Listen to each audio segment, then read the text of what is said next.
el instante en que crucé aquella puerta de caoba, supe que había tomado la mejor decisión de mi vida o el peor error imaginable. El rostro de Patricia de Velasco se contrajo en algo a medio camino entre una sonrisa y una mueca, como si acabara de morder un limón mientras intentaba posar para una fotografía. Sus ojos recorrieron mi sencillo vestido azul marino, mis bailarinas modestas, mis pendientes de bisutería, y la vi calcular mentalmente mi patrimonio neto y encontrarme insignificante. Se inclinó hacia su hijo, mi prometido Marcos, y susurró algo que creyó que yo no podría oír, pero escuché cada palabra. Dijo que parecía una empleada del servicio que se había equivocado de entrada. Y fue entonces cuando supe que esta cena iba a ser muy interesante. Mi nombre es Elena García. Tengo 32 años y una confesión que hacer. Durante los últimos 14 meses le he estado ocultando un secreto al hombre con el que se suponía que iba a casarme. No un secreto pequeño como comerme el último trozo de pizza y culpar al perro. No un secreto mediano como el hecho de que todavía duermo con un peluche de mi infancia. No, mi secreto era que gano 37.000 euros al mes. Antes de impuestos, la cifra es aún más obscena. Después de impuestos, sigue siendo el tipo de número que hace que los contables miren 2 veces y pregunten si ha habido un error. Soy arquitecta de software senior en una de las mayores empresas tecnológicas de Madrid. Llevo escribiendo código desde los 15 años. Vendí mi primera aplicación a los 22 y he estado ascendiendo en la escala corporativa desde entonces. Tengo 3 patentes. He dado conferencias internacionales. Tengo opciones sobre acciones que harían que se te saltaran las lágrimas. Y Marcos pensaba que yo era una administrativa que apenas podía pagar el alquiler de su pequeño piso en Lavapiés. En realidad, nunca le mentí. Cuando nos conocimos en una cafetería hace 14 meses, me preguntó a qué me dedicaba y le dije que trabajaba en tecnología. Él asintió como si lo entendiera. Y luego preguntó si gestionaba las agendas de los directivos. Sonreí y dije algo vago sobre dar apoyo al equipo. Él mismo rellenó los huecos y yo simplemente nunca lo corregí. ¿Por qué haría algo así? ¿Por qué dejaría que el hombre con el que salía, el hombre del que me estaba enamorando, creyera que tenía dificultades económicas cuando podría haber comprado su coche 10 veces? Porque aprendí algo hace mucho tiempo de la persona más importante de mi vida. Mi abuela me crió después de que mis padres fallecieran cuando yo tenía 7 años. Vivía en una casa modesta, en un barrio tranquilo. Conducía un coche antiguo, compraba en supermercados de barrio y nunca llevaba nada llamativo. Me enseñó a cocinar platos sencillos, a apreciar los pequeños placeres y a no juzgar nunca mi valía por el número en mi cuenta bancaria. Lo que no supe hasta que falleció, cuando yo tenía 24 años, fue que mi abuela poseía un patrimonio de varios millones de euros. Había construido un pequeño imperio empresarial en su juventud, invertido sabiamente y elegido vivir con sencillez, porque creía que el carácter era más importante que la apariencia. Me lo dejó todo, junto con una carta que todavía guardo en mi mesilla de noche. En esa carta escribió algo que nunca he olvidado. Dijo que el verdadero carácter de una persona solo se muestra cuando cree que nadie importante la está observando. Cuando creen que no tienes nada que ofrecerles, cuando piensan que estás por debajo de ellos, es entonces cuando ves quiénes son realmente. Así que, cuando Marcos me invitó a cenar a la finca de sus padres en las afueras de Madrid, cuando insinuó que esta podría ser la noche en que las cosas se pusieran serias, cuando mencionó que su madre era muy particular con las primeras impresiones, tomé una decisión. Sometería a la familia Velasco a la prueba que mi abuela me había enseñado. Aparecería como la mujer sencilla y sin pretensiones que esperaban.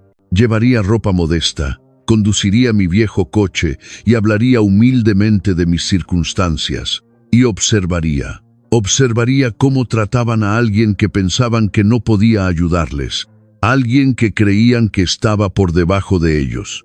Alguien que pensaban que no tenía nada que ofrecer. Y antes de que me juzgues, antes de que pienses que estaba siendo manipuladora o engañosa, déjame preguntarte algo. ¿Alguna vez te has preguntado qué piensa realmente de ti la familia de tu pareja? ¿Alguna vez has tenido esa sensación persistente de que las sonrisas son falsas y los cumplidos huecos? ¿Alguna vez has querido saber la verdad aunque pudiera doler? Yo quería saberla. Necesitaba saberla porque no solo estaba considerando casarme con Marcos, estaba considerando entrar en su familia. Y las familias, como también me enseñó mi abuela, son para siempre. Ahora, antes de continuar con esta historia, solo quiero tomarme un momento. Si estás disfrutando de esto hasta ahora, podrías pulsar el botón de me gusta y dejar un comentario diciéndome desde dónde estás viendo y qué hora es allí. Me encanta leer esos comentarios, ver a gente de todo el mundo sintonizando a todas horas. Significa más para mí de lo que imaginas. De acuerdo, volvamos a la historia. La finca de los Velasco era exactamente lo que esperaba, y de alguna manera aún así logró sorprenderme con su exceso.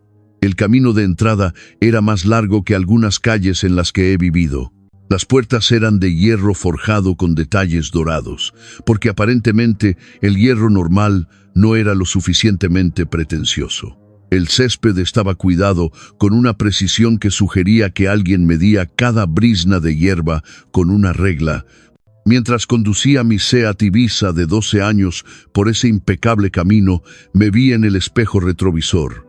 Maquillaje sencillo, el pelo recogido en una coleta baja, los pequeños pendientes de oro de mi abuela en las orejas, la única joya que llevaba.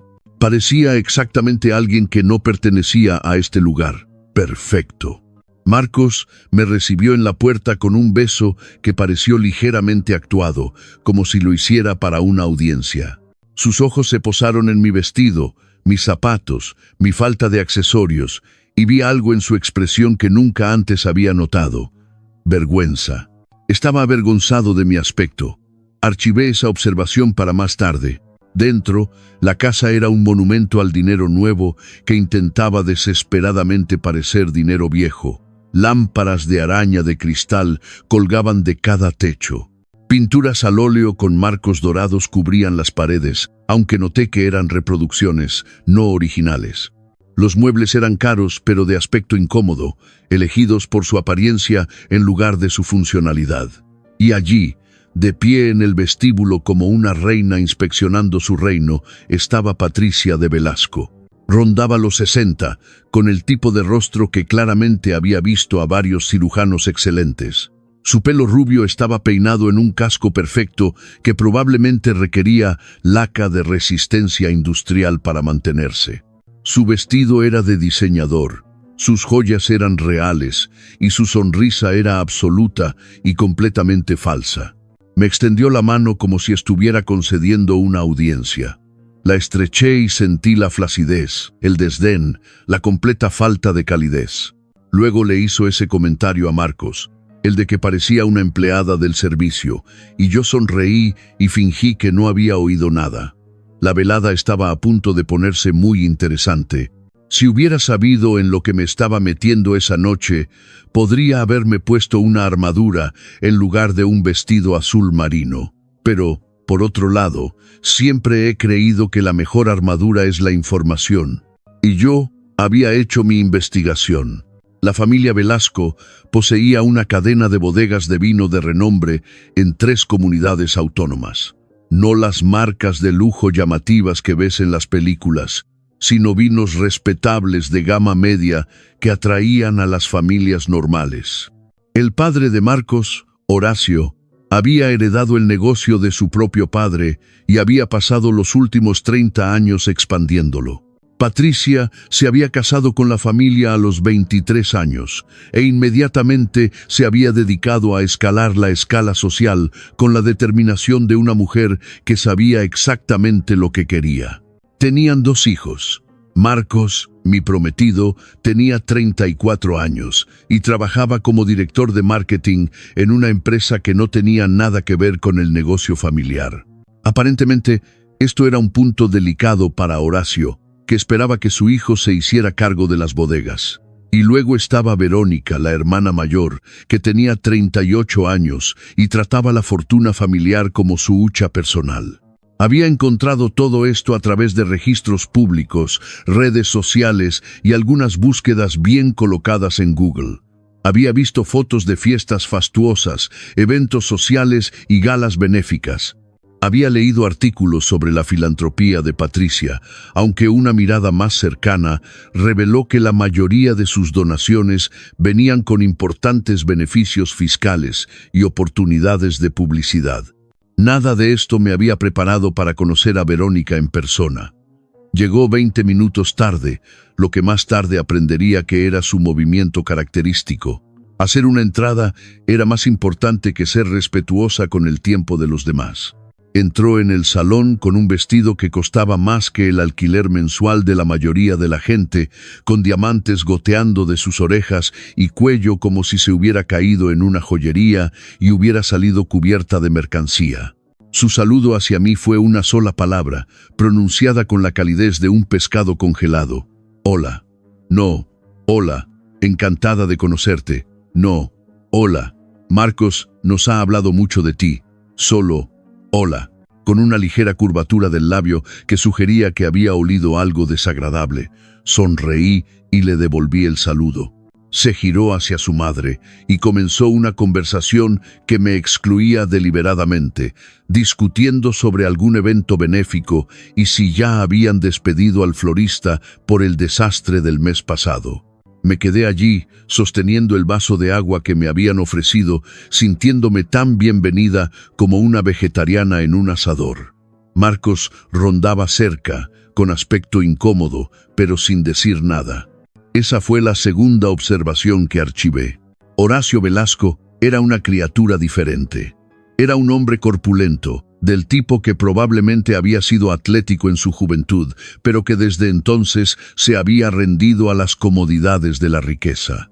Me estrechó la mano con una fuerza que pretendía ser impresionante, pero que simplemente se sentía cansada. Sin embargo, sus ojos eran astutos, y noté que me observaba con algo que podría haber sido curiosidad. Había otro invitado en la cena, alguien que no esperaba, un caballero mayor llamado Ricardo Montero, presentado como un viejo amigo de la familia y socio de negocios. Tenía unos 60 y tantos años, con el pelo plateado y ojos agudos que parecían no perderse nada. Cuando me estrechó la mano, su mirada se detuvo en mi rostro con un destello de reconocimiento que me confundió. Lo conocía. Nos habíamos visto antes en alguna parte. No podía ubicarlo, y él no dijo nada, pero durante toda la noche lo pillaría mirándome con esa misma expresión perpleja. Patricia nos condujo al comedor, que estaba decorado como si a alguien le hubieran dado un presupuesto ilimitado y cero gusto. La mesa era lo suficientemente larga como para albergar un banquete real. Las sillas estaban tapizadas en lo que supuse que era seda auténtica, y los cubiertos incluían más tenedores de los que había visto fuera de una tienda de suministros para restaurantes. Los conté. Había 6 tenedores en cada puesto. 6, para una sola comida. He visto cirugías realizadas con menos instrumentos. Patricia notó que miraba la cubertería y sonrió. Esa sonrisa congelada suya. Dijo que suponía que no estaba acostumbrada a las cenas formales, su voz goteando falsa compasión. Dije que mi abuela siempre me enseñó que no son los tenedores lo que importa, sino la compañía con la que compartes la comida. La sonrisa de Patricia se tensó casi imperceptiblemente. Verónica soltó una risita ahogada en su copa de vino, y la cena comenzó. El primer plato fue una especie de consomé que no pude identificar, pero que probablemente costaba más por tazón que mi presupuesto semanal de la compra. Patricia aprovechó este tiempo para comenzar lo que más tarde consideraría el interrogatorio. Preguntó dónde había crecido. Dije que en un pequeño pueblo de Asturias, lo cual era cierto. Preguntó por mi familia. Dije que mi abuela me había criado, lo cual también era cierto. Preguntó a qué se dedicaban mis padres. Dije que habían fallecido cuando era joven. Patricia hizo un sonido que se suponía que era de simpatía, pero que sonó como un desagüe desatascándose. Dijo: «Qué difícil debió haber sido crecer sin una guía adecuada». Dije que mi abuela me proporcionó toda la guía que necesité. Verónica se inclinó hacia adelante, sus diamantes captando la luz de la lámpara de araña. Preguntó a qué se había dedicado mi abuela. Dije que había sido empresaria. Las cejas de Verónica se alzaron ligeramente. Preguntó qué tipo de negocio. Dije: «Qué pequeñas empresas». Nada demasiado emocionante. La verdad, por supuesto, era que mi abuela había construido una empresa que finalmente vendió por varios millones de euros. Pero esa no era la clase de verdad que serviría a mi propósito esta noche. Patricia pasó al siguiente tema. Preguntó sobre mi trabajo actual. Dije que trabajaba en tecnología. Preguntó si era secretaria. Dije que tenía un rol más de apoyo. Patricia asintió con aire de suficiencia, como si esto confirmara todo lo que ya había decidido sobre mí. Dijo que estaba bien, que todo equipo necesitaba personal de apoyo. Marcos se movió incómodo en su silla, pero siguió sin decir nada. Y fue entonces cuando Verónica decidió sacar a relucir a Alejandra. Alejandra. El nombre cayó en la conversación como una piedra en agua estancada, enviando ondas por toda la mesa. Verónica dijo el nombre con tanta naturalidad como si mencionara el tiempo o la calidad de la sopa. Dijo que se había encontrado con Alejandra la semana pasada, que le iba de maravilla, que el negocio de su familia estaba prosperando. Observé atentamente el rostro de Marcos. Algo parpadeó allí, rápidamente oculto. ¿Culpa? ¿Nerviosismo? Desapareció antes de que pudiera identificarlo. Patricia retomó el hilo con el entusiasmo de alguien que había estado esperando esta oportunidad. Dijo que Alejandra siempre había sido una chica encantadora, tan exitosa, tan adecuada para el estilo de vida de su familia. Había sido la novia de Marcos durante 3 años. ¿Lo sabía yo? Dije que no. Patricia sonrió. Dijo que fue una pena cuando rompieron. Todo el mundo esperaba que acabaran juntos. La familia de Alejandra poseía una empresa de importación de artículos de lujo, lo que habría sido una combinación perfecta para las bodegas Velasco. La implicación era clara. Alejandra había sido la elección correcta. Yo no lo era. Miré alrededor del comedor y me di cuenta por primera vez de que había fotografías en la pared detrás de mí. Me giré ligeramente en mi silla y vi una galería de momentos familiares, navidades, cumpleaños, graduaciones. Y en al menos 4 de esas fotografías, una hermosa mujer de pelo oscuro estaba junto a Marcos, con el brazo entrelazado con el suyo, su sonrisa radiante. Alejandra. Patricia siguió mi mirada y no dijo nada, pero su satisfacción era casi palpable. Verónica retorció el cuchillo un poco más. Dijo que Alejandra seguía soltera. De hecho, era una sorpresa que nadie la hubiera atrapado todavía, casi como si estuviera esperando algo, o a alguien. Volví a la mesa y sonreí. Dije que sonaba como una mujer extraordinaria. Claramente, esta no era la respuesta que Verónica esperaba. Parpadeó, momentáneamente desequilibrada. Patricia se recuperó primero. Dijo que sí, Alejandra era extraordinaria. Y luego, con la sutileza de un martillo, añadió que esperaba que no me sintiera demasiado fuera de lugar en su mundo, dado mi origen más modesto. Pregunté a qué se refería con modesto. La sonrisa de Patricia mostró los dientes. Dijo que entendía que no todo el mundo nacía con ciertas ventajas, que algunas personas tenían que trabajar en empleos ordinarios y vivir vidas ordinarias. Que no había vergüenza en ser común. Común. Me había llamado común. Sentí que algo cambiaba dentro de mí, pero mantuve mi expresión neutral. Había venido aquí para descubrir la verdad sobre estas personas, y la verdad se estaba volviendo muy clara. Marcos, finalmente, habló. Dijo que su madre no quería decir nada con eso, que solo estaba siendo protectora con él. Patricia le dio una palmadita en la mano y dijo: «Por supuesto que soy protectora». Una madre siempre quiere lo mejor para su hijo. La conclusión no dicha flotaba en el aire como humo. Y tú no eres lo mejor. Horacio carraspeó, e intentó cambiar de tema. Preguntó sobre mis aficiones, si tenía algún interés fuera del trabajo. Dije que me gustaba leer, hacer senderismo, cocinar comidas sencillas, nada sofisticado. Verónica se rió y dijo que era adorable, como una niña enumerando sus actividades favoritas. Ricardo, el amigo de la familia, habló por primera vez desde que nos sentamos. Dijo que creía que había algo que decir a favor de los placeres sencillos, que su propia abuela había vivido una vida modesta y había sido la persona más feliz que había conocido. Patricia le lanzó una mirada que podría haber cortado la leche.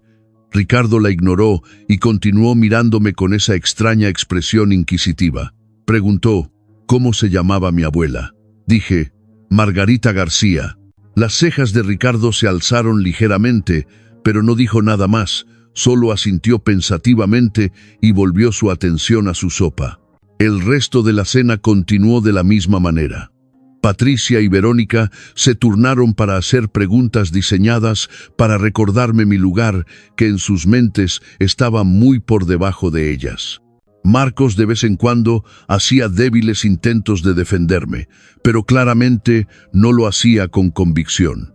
Horacio permaneció mayormente en silencio, observando el proceso con la resignación cansada de un hombre que había aprendido hace mucho tiempo que discutir con su esposa era inútil. Y a través de todo, Ricardo me observaba. Cuando llegó el postre, había aprendido todo lo que necesitaba saber sobre la familia Velasco.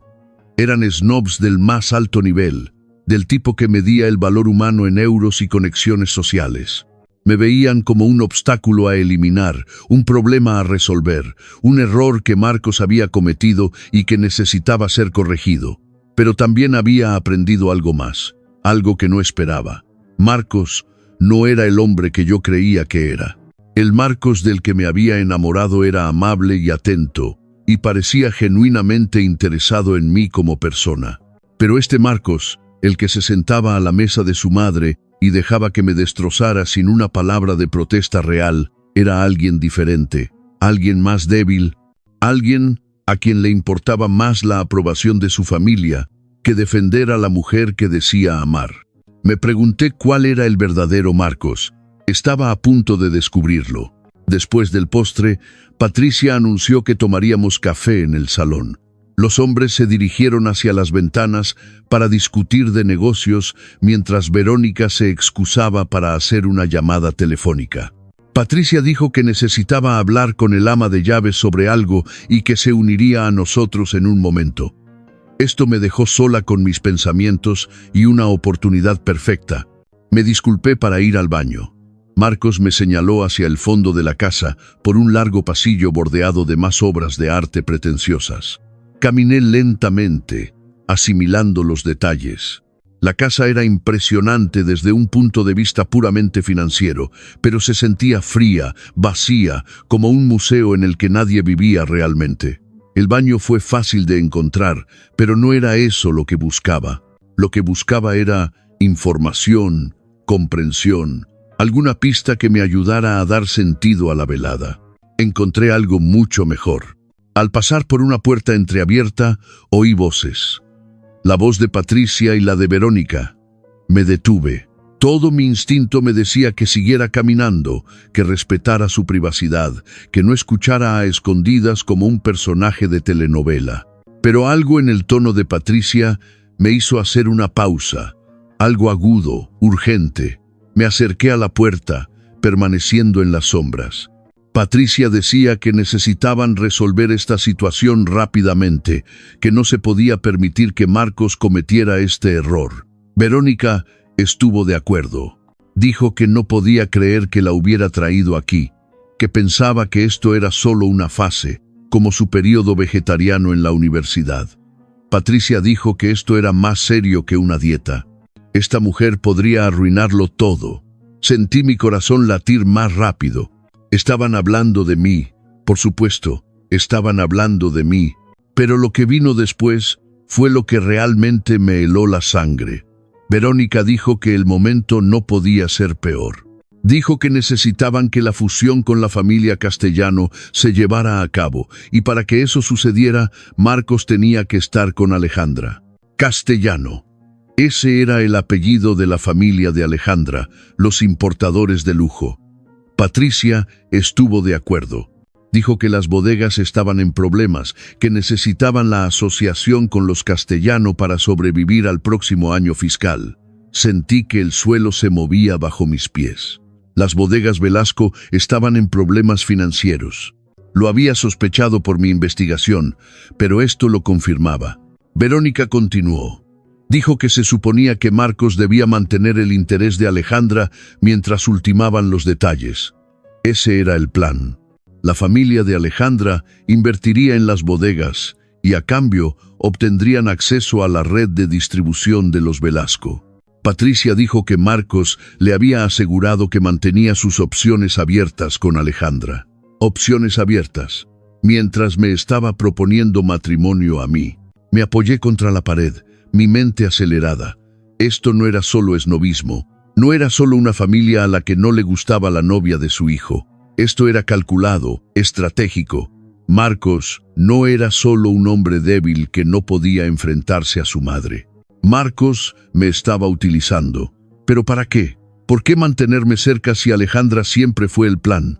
Verónica respondió a mi pregunta no formulada. Dijo que Marcos era un tonto. Realmente parecía que le gustaba esta pequeña secretaria, esta don nadie.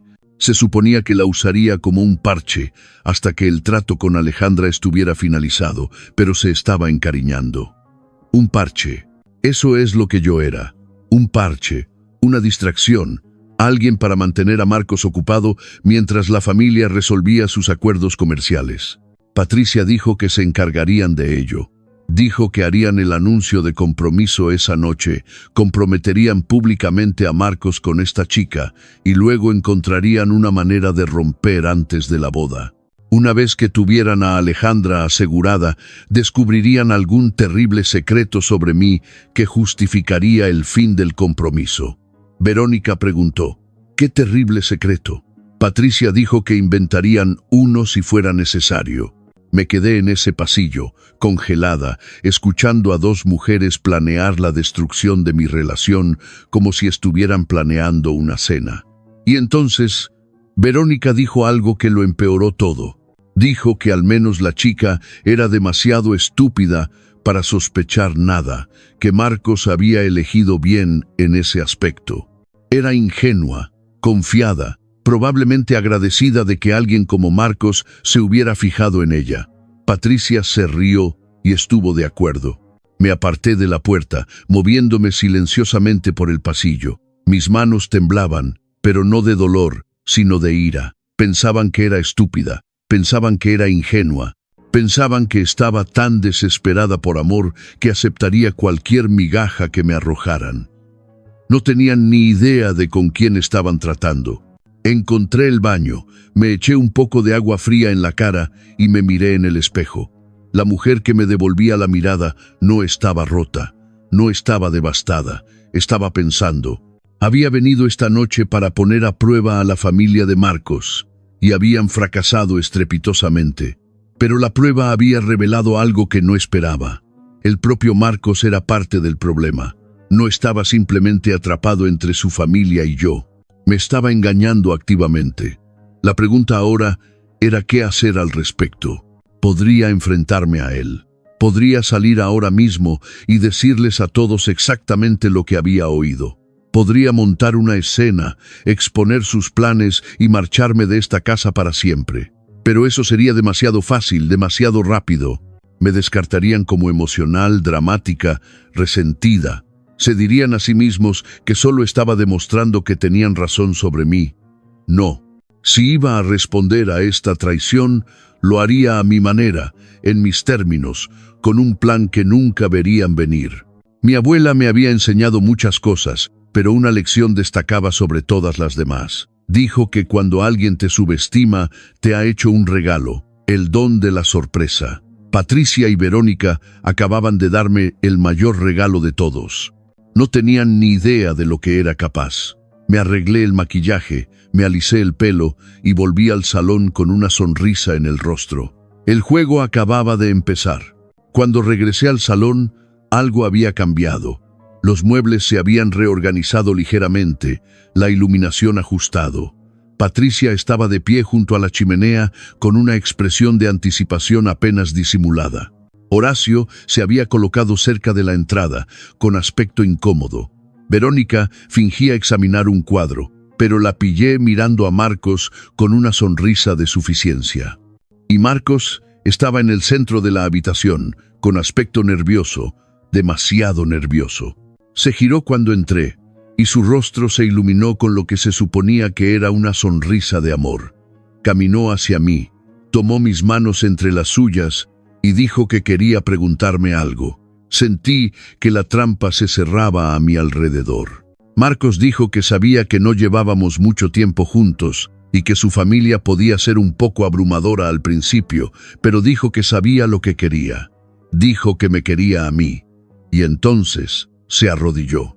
El anillo que sacó era grande y ostentoso, exactamente el tipo de cosa que Patricia aprobaría. También era, me di cuenta de inmediato, de una calidad cuestionable. El diamante estaba turbio, la montura desigual. Era el tipo de anillo que parecía impresionante con poca luz, pero que revelaría sus defectos a la dura luz del día, muy parecido al hombre que lo sostenía. Marcos me pidió que me casara con él. Detrás de él, Patricia sonreía de oreja a oreja.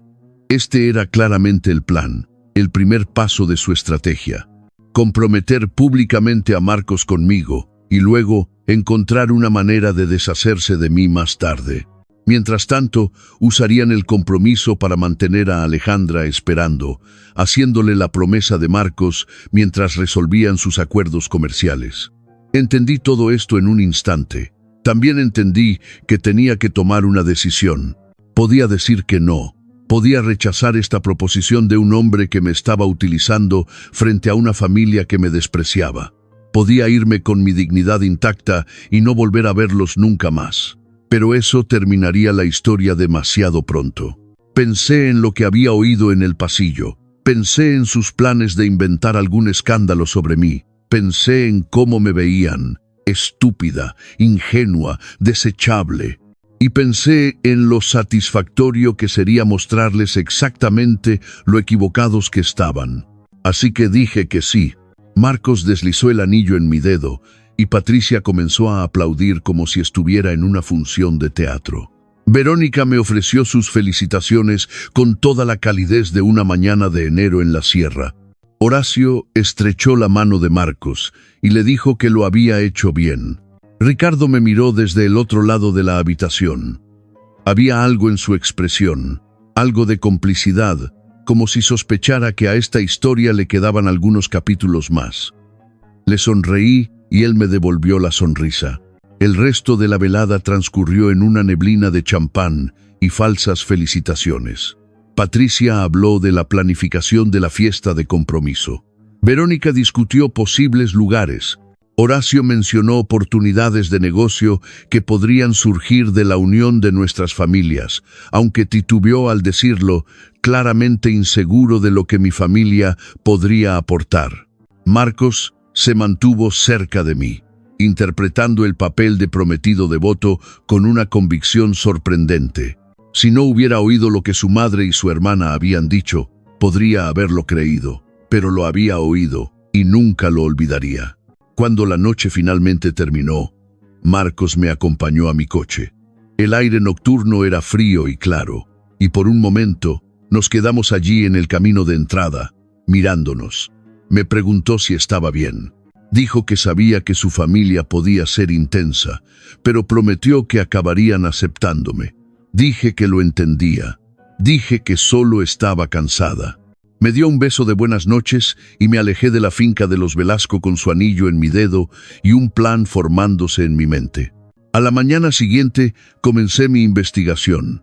Si hay algo que mi trabajo me ha enseñado es el poder de la información, de los datos, de la documentación. Paso mis días analizando sistemas, encontrando debilidades, optimizando soluciones. Estaba a punto de aplicar esas mismas habilidades a la familia Velasco. Y lo que encontré en los días siguientes confirmó todo lo que había oído y más. Las bodegas Velasco estaban, en efecto, en problemas financieros. No solo un mal momento, sino serios problemas estructurales. Se habían expandido demasiado rápido durante los años de bonanza, habían asumido demasiada deuda y ahora las facturas estaban llegando. Su principal acuerdo de distribución estaba a punto de renovarse y el distribuidor estaba considerando otras opciones. La asociación con la familia de Alejandra no era solo estratégica, era desesperada. Pero eso no era todo. A medida que profundizaba, encontré algo más. Algo que los Velasco probablemente pensaban que estaba oculto para siempre. Verónica había estado desfalcando dinero del negocio familiar. Las cantidades eran pequeñas al principio, ocultas en informes de gastos y cuentas de caja menor, pero con los años se habían acumulado. Cientos de miles de euros desviados para financiar su estilo de vida mientras la empresa luchaba. Imprimí todo lo que encontré: documentos legales, estados financieros, registros de transacciones sospechosas, y luego empecé a hacer llamadas. El nombre de mi abuela todavía tenía peso en ciertos círculos. Los contactos empresariales que había cultivado durante décadas recordaban a la familia García con respeto. Cuando me puse en contacto, estuvieron encantados de hablar. Uno de esos contactos conocía a Ricardo Montero. Y Ricardo, resultó, tenía su propia historia con la familia Velasco. Le habían hecho una jugarreta en un negocio hacía años. Nada ilegal, solo lo suficientemente poco ético como para dejar un sabor amargo. Había estado esperando una oportunidad para saldar cuentas. Estaba a punto de darle esa oportunidad. Antes de continuar, solo quiero decir algo desde el corazón. Este canal significa mucho para mí, y cada me gusta, cada comentario, cada suscripción ayuda más de lo que imagináis. Si estáis disfrutando de esta historia, podríais tomar solo 2 segundos para pulsar el botón de suscribirse. Realmente marca la diferencia. Gracias. Ahora, volvamos a lo que sucedió después.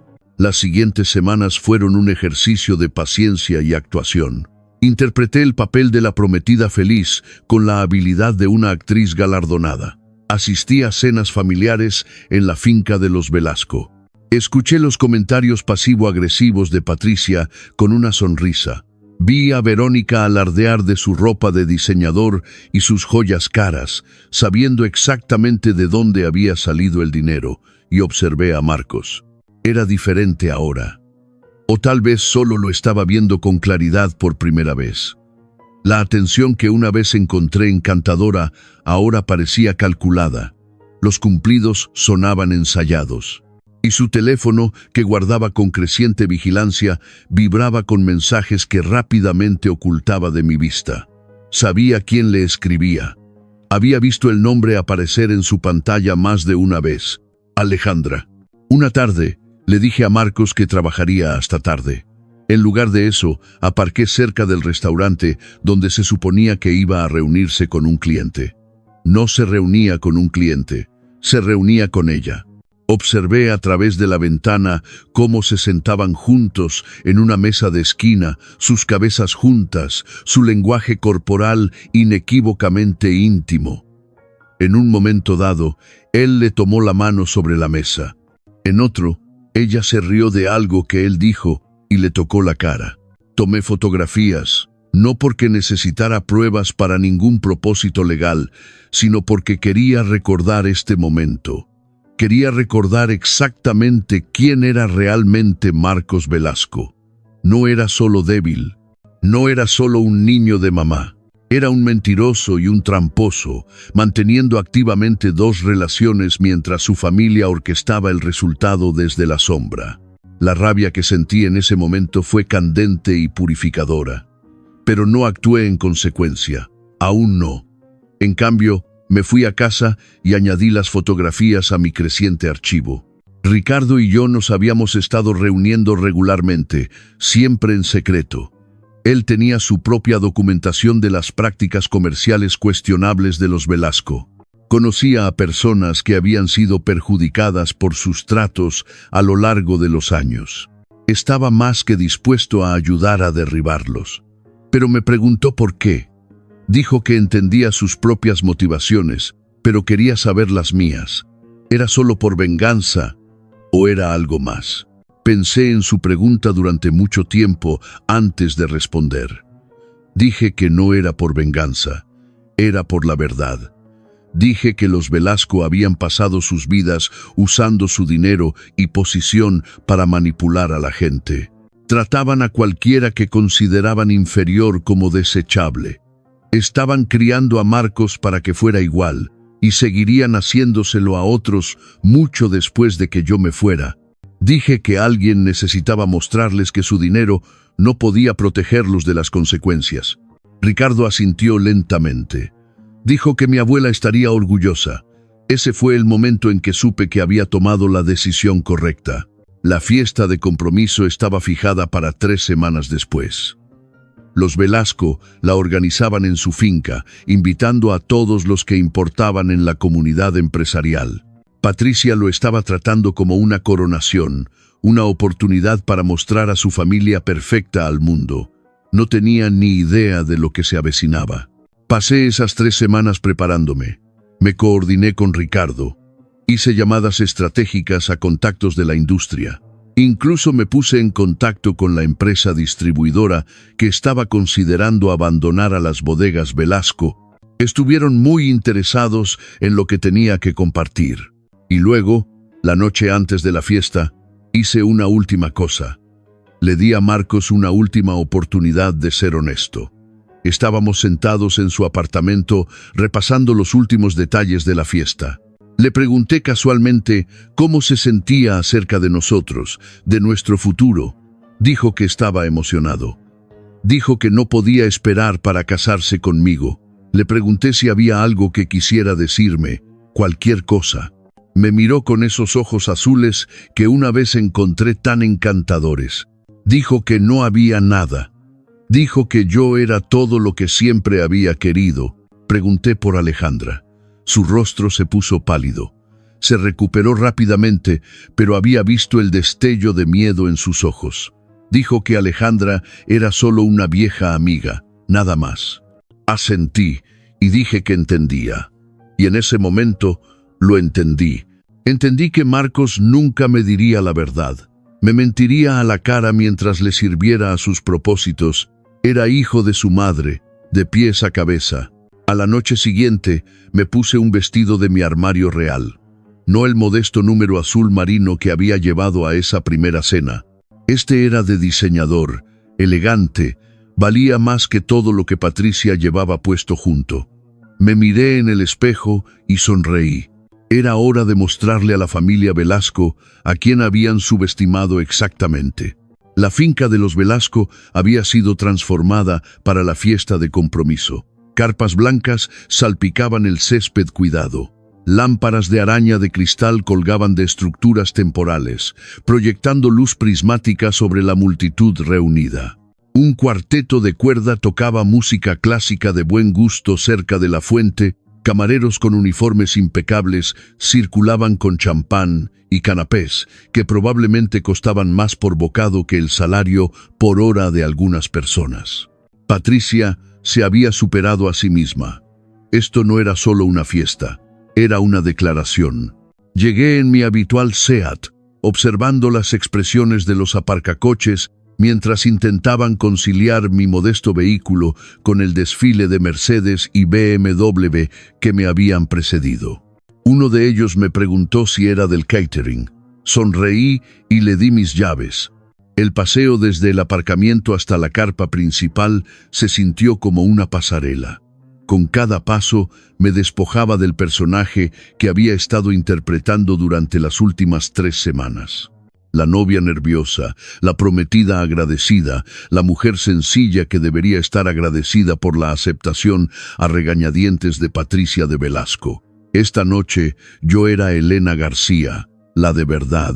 Mi vestido era de un verde esmeralda profundo, hecho a medida por un diseñador cuyo nombre se susurraba con reverencia en los círculos de la moda.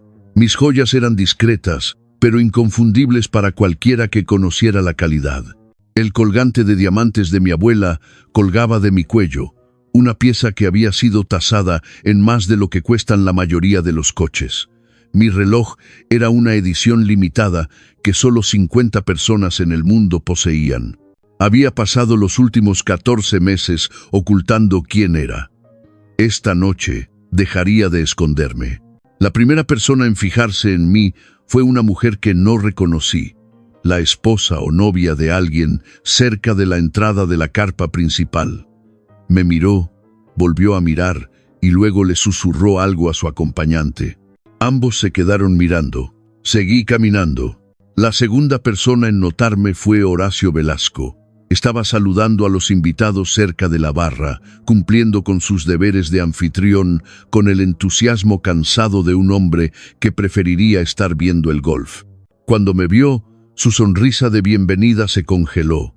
Sus ojos viajaron de mi cara a mi vestido, a mis joyas y de vuelta, y vi cómo la confusión reemplazaba su hospitalidad ensayada. Le di las buenas noches y le agradecí por organizar una fiesta tan encantadora. Balbuceó algo sobre estar contento de que hubiera podido venir, sus ojos todavía tratando de resolver el rompecabezas que yo presentaba. Seguí adelante antes de que pudiera hacer preguntas. La carpa principal estaba llena con quizás un centenar de invitados, una colección cuidadosamente seleccionada de socios comerciales, figuras de la sociedad y amigos de la familia. Reconocí algunas caras de mi investigación. El gerente regional de la empresa distribuidora, varios propietarios de bodegas competidoras, un periodista de la publicación de negocios local. Y allí, presidiendo cerca de la fuente de champán, estaba Patricia de Velasco. Llevaba un vestido de color crema que probablemente había costado una pequeña fortuna, aunque era claramente de confección, a pesar de sus mejores esfuerzos por sugerir lo contrario. Sus joyas eran impresionantes para los estándares normales, pero nada destacables para los estándares de la verdadera riqueza. Se reía de algo que uno de sus invitados había dicho, con la cabeza echada hacia atrás de esa manera practicada que sugería que había aprendido a fingir diversión en un internado suizo. Aún no me había visto. Tomé una copa de champán de un camarero que pasaba y me abrí paso entre la multitud, deteniéndome para presentarme a varios invitados. Cada interacción siguió el mismo patrón. Confusión ante mi apariencia, sorpresa cuando mencioné que era la prometida de Marcos, y una renovada confusión cuando mi vestido, mis joyas y mis modales no coincidían con lo que les habían contado sobre mí. La voz se estaba corriendo. Podía verlo en los susurros, las miradas de reojo, los teléfonos que se consultaban sutilmente mientras la gente intentaba averiguar quién era yo realmente. Bien. Finalmente, llegué al círculo de Patricia justo cuando terminaba una historia sobre su reciente trabajo de caridad. Se giró para saludar a la recién llegada con su sonrisa congelada estándar. Y entonces su rostro sufrió una transformación notable. Primero, confusión, luego reconocimiento, luego incredulidad y luego algo que podría haber sido miedo. Dijo mi nombre como una pregunta. Dije, «Buenas noches, Patricia», y le agradecí por organizar una fiesta tan hermosa. Sus ojos se movían rápidamente, captando cada detalle de mi apariencia. El vestido que costaba más que su presupuesto doméstico mensual, el colgante que había aparecido en una revista de joyería, el reloj que probablemente nunca había visto fuera de un anuncio. Preguntó de dónde había sacado esas cosas, su voz cuidadosamente controlada, pero incapaz de ocultar el temblor debajo. Dije que eran solo algunas piezas que había guardado para una ocasión especial. Verónica apareció al lado de su madre, convocada por alguna señal de socorro invisible. Me miró y su expresión pasó por el mismo viaje que la de Patricia. Confusión, reconocimiento, incredulidad. Pero Verónica se recuperó más rápido. Dijo que el vestido era interesante, su voz goteando falsa dulzura. Preguntó si era de alquiler. Le dije el nombre del diseñador. Dije que era un amigo que lo había hecho específicamente para mí. El nombre del diseñador golpeó a Verónica como un golpe físico. Era alguien que vestía a celebridades, que tenía una lista de espera de años, que no hacía vestidos para administrativas que apenas podían pagar el alquiler. Abrió la boca para responder, pero no le salió nada. Me disculpé para buscar a Marcos. Mientras me alejaba, oí a Patricia sisearle algo a Verónica sobre averiguar qué estaba pasando. Oí la respuesta confusa de Verónica, diciendo que no tenía ni idea, que esto no tenía ningún sentido. Sonreí para mis adentros y seguí caminando. La primera fase de la velada estaba completa. La semilla de la duda había sido plantada. Ahora era el momento de dejarla crecer. Marcos me encontró antes de que yo lo encontrara a él. Salió de un grupo de invitados cerca de la barra, con el rostro pálido y los ojos muy abiertos. Claramente había oído los susurros, visto las miradas, intentado conciliar a la mujer que tenía delante con la mujer que creía conocer. Preguntó qué estaba pasando.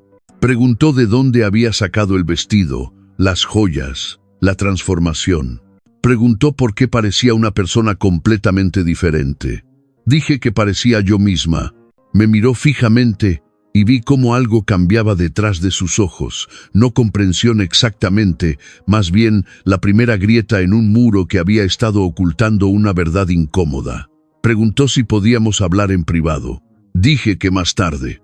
Dije que, después de todo, era nuestra fiesta de compromiso. Teníamos invitados que atender. Antes de que pudiera protestar, lo tomé del brazo y lo dirigí hacia un grupo de socios comerciales. Eran los hombres y mujeres que dirigían la industria del vino en nuestra región. Las personas cuyas opiniones realmente importaban para la supervivencia de las bodegas Velasco habían estado observando mi entrada con una curiosidad manifiesta. Me presenté correctamente esta vez. Di mi nombre completo, Elena García, y mencioné mi puesto en mi empresa. Vi cómo sus expresiones cambiaban al reconocer el nombre de la empresa, al darse cuenta de quién era yo en realidad. Uno de ellos, un hombre de pelo plateado que dirigía una cadena de bodegas competidora, dijo que había oído hablar de mí. Dijo que su sobrino trabajaba en tecnología y había mencionado mi nombre en relación con algunas soluciones de software innovadoras. Dije que era muy amable de su parte. Otra invitada, una mujer que se encargaba de fusiones y adquisiciones para una importante firma de inversión, preguntó si era pariente de Margarita García. Dije que era mi abuela. Las cejas de la mujer se alzaron. Dijo que mi abuela había sido una empresaria notable. Dijo que el nombre García todavía tenía un peso significativo en ciertos círculos financieros. Podía sentir a Marcos tensarse a mi lado. No tenía idea de lo que significaba nada de esto. Nunca había preguntado por mi familia más allá de las preguntas más superficiales. Había asumido que ser humilde significaba no ser importante, y nunca se había molestado en mirar más a fondo. Su error. La velada continuó, y con cada conversación, la verdad se extendió más. La gente hablaba, comprobaba sus teléfonos, confirmaba detalles. La narrativa estaba cambiando bajo los pies de los Velasco, y no sabían cómo detenerla. Ricardo llegó aproximadamente 1 hora después de iniciada la fiesta. Me encontró cerca del jardín de rosas, momentáneamente sola, mientras el padre de Marcos lo apartaba para una conversación urgente. Ricardo dijo que el representante del distribuidor estaba allí. Dijo que el hombre había estado muy interesado en la documentación que Ricardo había compartido con él a principios de semana. Le pregunté si estaba listo. Ricardo dijo que había estado listo durante años. Hablamos unos minutos más, finalizando los detalles de lo que sucedería a continuación. Luego Ricardo se fundió de nuevo entre la multitud y yo volví a mi papel de prometida feliz. Patricia me encontró después. Había recuperado parte de su compostura, aunque podía ver la tensión alrededor de sus ojos. Me apartó con un agarre más fuerte de lo necesario y exigió saber qué estaba haciendo. Pregunté a qué se refería. Dijo que sabía exactamente a qué me refería. Dijo que el vestido, las joyas, las historias que le contaba a la gente sobre mi abuela y mi trabajo. Dijo que quería saber cuál era mi juego. Dije que no había ningún juego. Dije que simplemente estaba siendo yo misma. Dijo que eso era imposible. Dijo que Marcos le había hablado de mis circunstancias. Dijo que yo era una secretaria que vivía en un estudio y conducía un coche que pertenecía a un desguace. Dije que Marcos había hecho ciertas suposiciones. Dije que nunca le había dicho esas cosas. El rostro de Patricia se quedó muy quieto. Dije que trabajaba en tecnología, lo cual era cierto. Dije que tenía un rol de apoyo, lo cual también era cierto, ya que los arquitectos apoyan a los equipos de desarrollo. Dije que nunca había afirmado ser pobre. Dije que simplemente nunca había corregido sus suposiciones. Preguntó por qué. La miré directamente. Dije, mi abuela me enseñó que el verdadero carácter de una persona solo se muestra cuando cree que nadie importante la está observando. Dije, quería saber quién era realmente la familia Velasco. El color abandonó el rostro de Patricia. Dije, ahora lo sé. Antes de que pudiera responder, el cuarteto de cuerda dejó de tocar. La voz de Horacio Velasco sonó por el sistema de altavoces, anunciando que era hora de los brindis y discursos oficiales. Patricia me miró con algo que podría haber sido miedo. Sonreí y caminé hacia el escenario. El evento principal estaba a punto de comenzar. El escenario se había instalado en el extremo de la carpa principal, decorado con flores y una iluminación suave que probablemente pretendía ser romántica, pero que en cambio se sentía como un foco esperando su momento. Horacio estaba ante el micrófono, dando la bienvenida a los invitados y agradeciéndoles por venir a celebrar esta ocasión especial.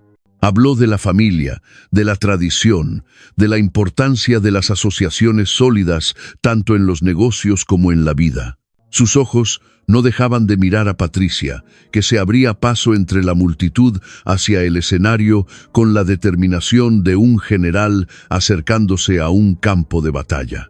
Llegó al micrófono justo cuando Horacio terminaba sus comentarios. Tomó el relevo con fluidez, su compostura firmemente recuperada, su sonrisa tan congelada y perfecta como siempre. Dijo que estaba encantada de dar la bienvenida a todos a esta celebración del compromiso de su hijo. Dijo que Marcos había encontrado a una joven maravillosa, alguien que sería una adición perfecta a la familia Velasco. Dijo que tenían planes emocionantes para el futuro. Planes que asegurarían que el legado de los Velasco continuara por generaciones. Luego comenzó a insinuar oportunidades de negocio. Habló de crecimiento y expansión. Habló de nuevas asociaciones y alianzas estratégicas. Habló de que las bodegas Velasco entraban en un nuevo y emocionante capítulo.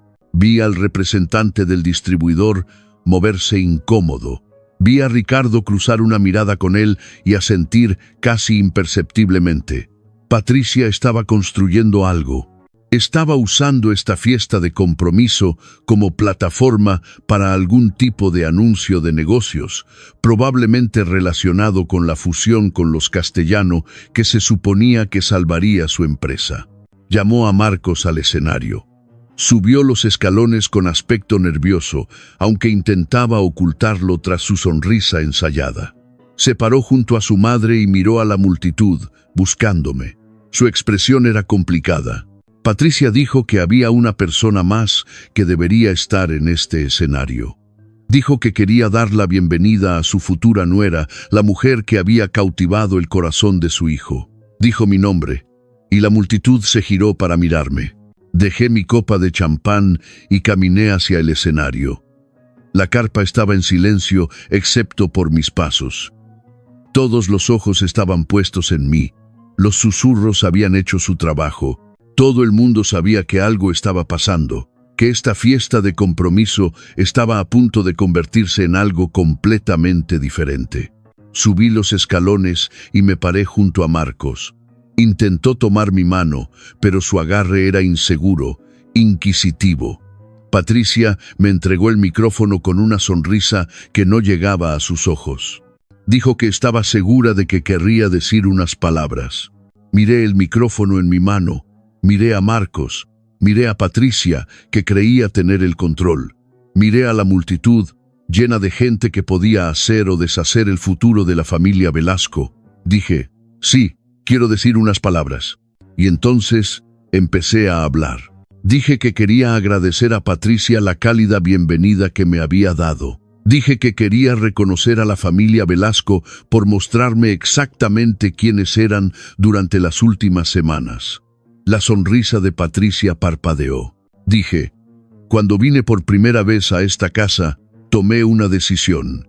Decidí dejar que los Velasco vieran una versión sencilla de mí, una mujer sin ropa cara ni credenciales impresionantes, una mujer que podrían considerar por debajo de ellos. La multitud estaba en absoluto silencio. Dije que quería ver cómo tratarían a alguien que pensaban que no podía ayudarles, alguien que pensaban que no tenía nada que ofrecer, alguien que pensaban que era, en palabras de Patricia, común. El rostro de Patricia se puso blanco. Dije que lo que había encontrado fue revelador. Describí la cena en la que me habían comparado desfavorablemente con la exnovia de mi prometido. Describí los insultos susurrados que Patricia pensaba que no podía oír. Describí cómo me llamaron empleada del servicio, cómo me llamaron común, cómo me llamaron cazafortunas personas que no sabían nada de mí. Marcos me miraba ahora, su rostro una máscara de horror. Dije, y entonces oí algo que no debía oír.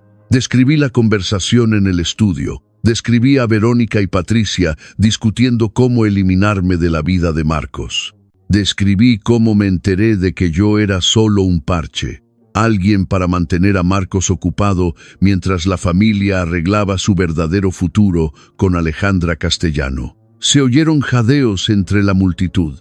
Dije, descubrí que las bodegas Velasco estaban en serios problemas financieros. Dije, me enteré de que estaban desesperados por una fusión con la familia Castellano para sobrevivir. Dije, descubrí que Marcos había estado manteniendo sus opciones abiertas con Alejandra todo el tiempo que estuvimos juntos. Saqué mi teléfono y mostré una fotografía en la pantalla. Marcos y Alejandra en el restaurante, tomados de la mano sobre la mesa. Dije que la foto fue tomada hace 2 semanas, mientras Marcos supuestamente trabajaba hasta tarde. La multitud estalló en susurros. Marcos me agarró del brazo. Dijo que no era lo que parecía. Dijo que podía explicarlo. Dije que ya lo había explicado. Dije que le había dado la oportunidad de ser honesto la noche anterior y que había elegido mentir. Volví a dirigirme a la multitud. Dije que había más. La carpa se había quedado completamente en silencio de nuevo. Cada persona en esa multitud entendió que estaba presenciando algo sin precedentes. Las cómodas reglas de los eventos sociales se habían suspendido. Las máscaras se estaban cayendo. Dije que había pasado las últimas semanas investigando el negocio de la familia Velasco. Dije que había encontrado algunas cosas interesantes. Mencioné los registros financieros, el crédito sobreextendido, la caída de las ventas, el acuerdo de distribución que estaba a punto de ser rescindido. El rostro de Horacio Velasco se había vuelto gris. Dije que también había encontrado pruebas de algo más serio. Miré directamente a Verónica, que estaba de pie cerca de la parte trasera de la carpa, congelada como un ciervo atrapado en los faros de un coche.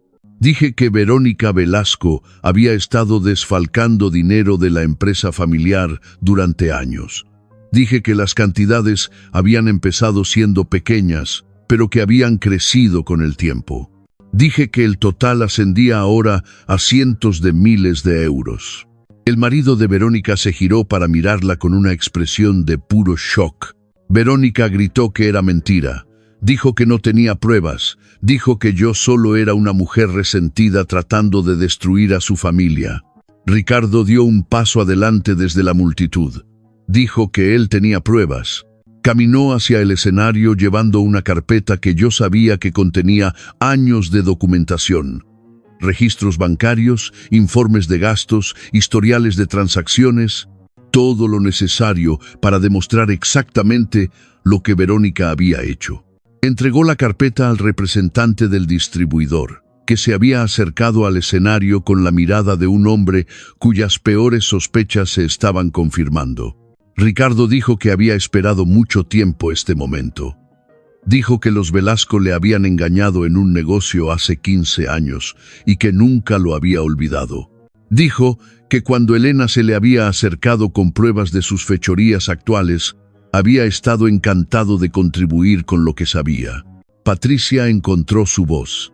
Dijo que esto era un ultraje, dijo que no teníamos derecho a hacer estas acusaciones, dijo que nos demandaría por difamación. Dije que era libre de intentarlo. Dije que todo lo que había compartido estaba documentado y era verificable.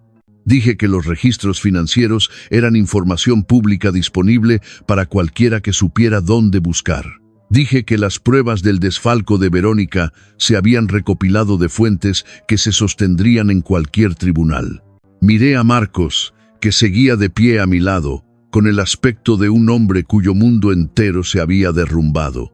Dije que había una cosa más. Me quité el anillo de compromiso del dedo. El diamante turbio captó la luz, revelando todos sus defectos.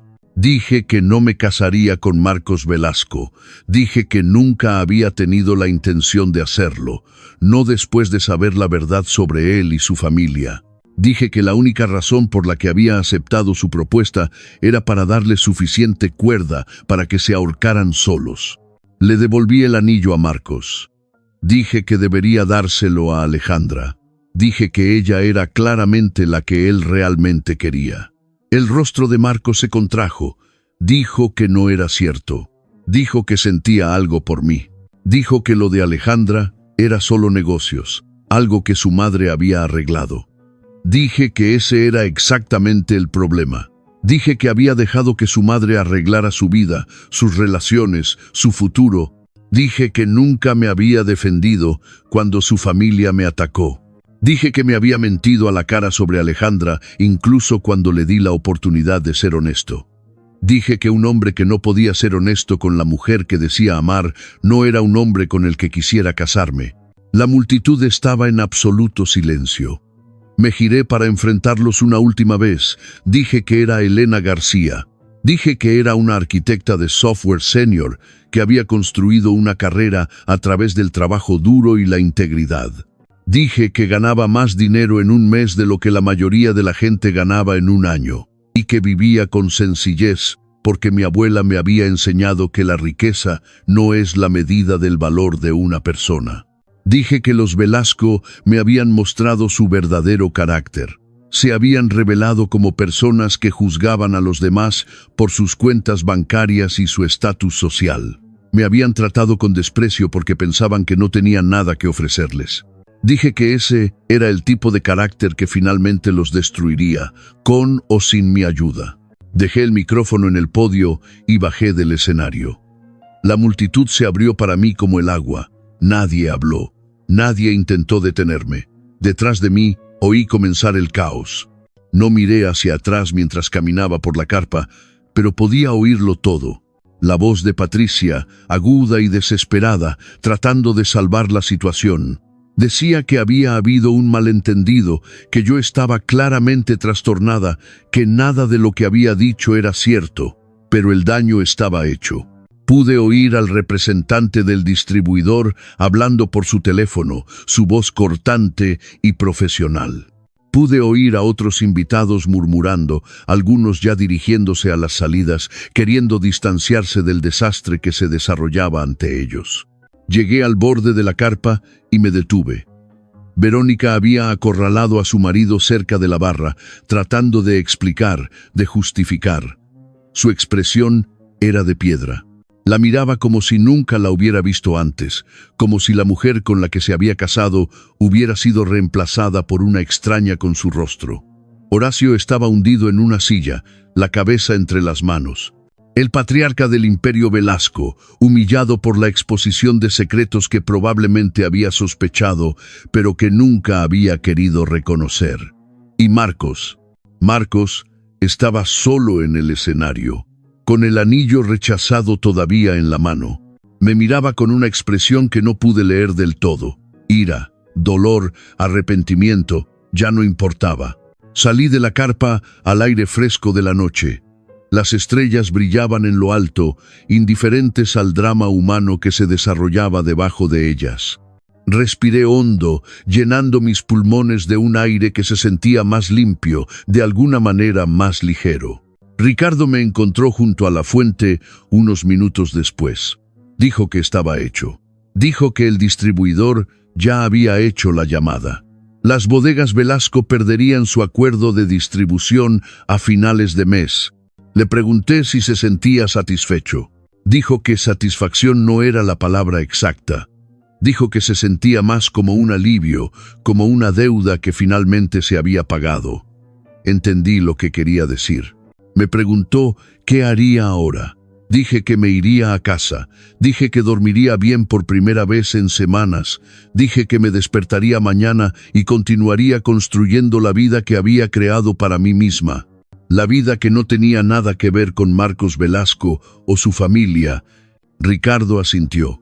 Dijo que mi abuela habría estado orgullosa de mí esta noche. Sentí que las lágrimas asomaban a mis ojos, inesperadas e inoportunas. Dije, eso espero. Me entregó una tarjeta de visita. Dijo que si alguna vez necesitaba algo, que llamara. Dijo que me debía una. Guardé la tarjeta en mi bolso y le di las gracias. Luego caminé hacia el puesto de aparcacoches. Recogí mi viejo Seat de un asistente muy confundido y me alejé de la finca de los Velasco por última vez. En mi espejo retrovisor podía ver a los invitados saliendo en tropel de la carpa, la fiesta disolviéndose en el caos. Podía ver a Patricia gesticulando salvajemente, todavía tratando de controlar una narrativa que se le había escapado por completo de las manos. Volví la vista a la carretera y no miré más. El camino a casa fue silencioso. No puse la radio, no llamé a nadie, simplemente conduje a través de la noche, dejando que los kilómetros pusieran distancia entre mí y todo lo que había sucedido. Cuando finalmente llegué a mi modesto apartamento, me senté en el coche un largo momento antes de entrar. Pensé en Marcos, en el hombre que había creído que era y en el hombre que había resultado ser. Pensé en lo cerca que había estado de casarme con él, de unir mi vida a la suya, de convertirme en parte de una familia que me habría tratado con desprecio para siempre. Pensé en mi abuela y en la lección que me había enseñado sobre el carácter y el valor. Y pensé en el futuro, mi futuro, el que construiría para mí misma en mis propios términos, con personas que me valoraran por quién era en lugar de por lo que podía darles. Salí del coche y entré. Mi apartamento era pequeño y sencillo, justo como a mí me gustaba. Me preparé una taza de té, me quité el vestido de diseñador y me senté junto a la ventana con mi vieja y cómoda bata. Las luces de la ciudad brillaban debajo de mí. Miles de vidas desarrollándose en miles de ventanas. Yo era solo una de ellas, nada especial, nada extraordinario, y así era exactamente como quería que fuera. Una semana después, estaba sentada en la mesa de mi cocina con mi café matutino cuando mi teléfono vibró con una alerta de noticias. El titular decía: Bodegas Velasco se enfrenta al cierre tras la rescisión de su contrato de distribución. Leí el artículo lentamente, absorbiendo los detalles. El distribuidor había terminado oficialmente su asociación con las bodegas Velasco, citando preocupaciones sobre la gestión financiera y las prácticas éticas. Sin el acuerdo de distribución, las bodegas no podían vender sus vinos a gran escala. Sin esas ventas, el negocio no podía sobrevivir. El artículo mencionaba que varios antiguos socios comerciales se habían presentado con sus propias quejas sobre las prácticas de la familia Velasco. Mencionaba que una investigación interna había revelado irregularidades financieras que ahora estaban siendo revisadas por las autoridades. Mencionaba que se le había pedido a Verónica Velasco que renunciara a su puesto en la empresa a la espera de una investigación más a fondo. No me mencionaba a mí. Le había pedido a Ricardo que mantuviera mi nombre fuera de esto, y él había cumplido esa petición. La historia sería sobre las fechorías de los Velasco, no sobre la mujer que las había expuesto. No quería fama ni reconocimiento. Solo quería que saliera la verdad. Y lo había hecho. Terminé mi café y miré alrededor de mi pequeña cocina. La misma cocina en la que estaba sentada hace un mes cuando conduje por primera vez a la finca de los Velasco para conocer a la familia de Marcos. La misma cocina donde había tomado la decisión de ponerlos a prueba, de ver quiénes eran realmente bajo su superficie pulida. Tanto había cambiado desde entonces y tanto había permanecido exactamente igual. Mi teléfono volvió a vibrar. Esta vez era un mensaje de Marcos. Decía que necesitaba verme. Decía que podía explicarlo todo. Decía que había cometido errores, pero que todavía se preocupaba por mí. Me preguntó si podíamos quedar para tomar un café, solo para hablar. Miré el mensaje durante un largo momento. Luego lo borré sin responder. Algunas puertas, una vez cerradas, deben permanecer cerradas. Me levanté y caminé hacia mi ventana, mirando el sol de la mañana que se alzaba sobre la ciudad. Iba a ser un día hermoso, un día para nuevos comienzos, para seguir adelante, para construir algo mejor. El colgante de mi abuela colgaba de mi cuello, cálido contra mi piel. Lo toqué suavemente, pensando en la mujer que me había enseñado todo lo que sabía sobre el carácter y el valor. Había vivido su vida con sencillez, no porque tuviera que hacerlo, sino porque entendía que las cosas que realmente importan no se pueden comprar. El amor, la integridad, el respeto por uno mismo, el saber que has actuado de acuerdo con tus principios, incluso cuando hubiera sido más fácil comprometerse. Los Velasco habían pensado que podían comprar su camino en la vida. Habían creído que el dinero y el estatus los hacían mejores que los demás, con derecho a tratar a la gente como quisieran sin consecuencias. Se habían equivocado. Me aparté de la ventana y me preparé para ir a trabajar. Mi trabajo normal en mi empresa normal, haciendo el trabajo que amaba con gente que me respetaba por mis habilidades y mi carácter en lugar de por mi cuenta bancaria. La historia de la familia Velasco continuaría desarrollándose en las próximas semanas y meses. Habría investigaciones y procedimientos legales. Habría consecuencias y repercusiones. El imperio que habían construido sobre una base de arrogancia y engaño se desmoronaría pieza por pieza. Pero esa era su historia ahora, no la mía. Mi historia apenas comenzaba y sería escrita en mis propios términos, con mis propias palabras, de acuerdo con mis propios valores. Esa fue la lección que mi abuela me enseñó. Esa fue la verdad que llevé conmigo en cada momento del último mes. El valor de una persona no se mide por su cuenta bancaria o su estatus social o las opiniones de gente como Patricia de Velasco. Se mide por su carácter, por las decisiones que toma cuando nadie mira, por la forma en que trata a las personas que no pueden hacer nada por ella. Los Velasco habían suspendido esa prueba por completo, y yo finalmente había encontrado la respuesta que estaba buscando. La respuesta era que no necesitaba su aprobación, no necesitaba el amor de Marcos, no necesitaba la validación de nadie para conocer mi propio valor. Ya sabía quién era, y eso era suficiente.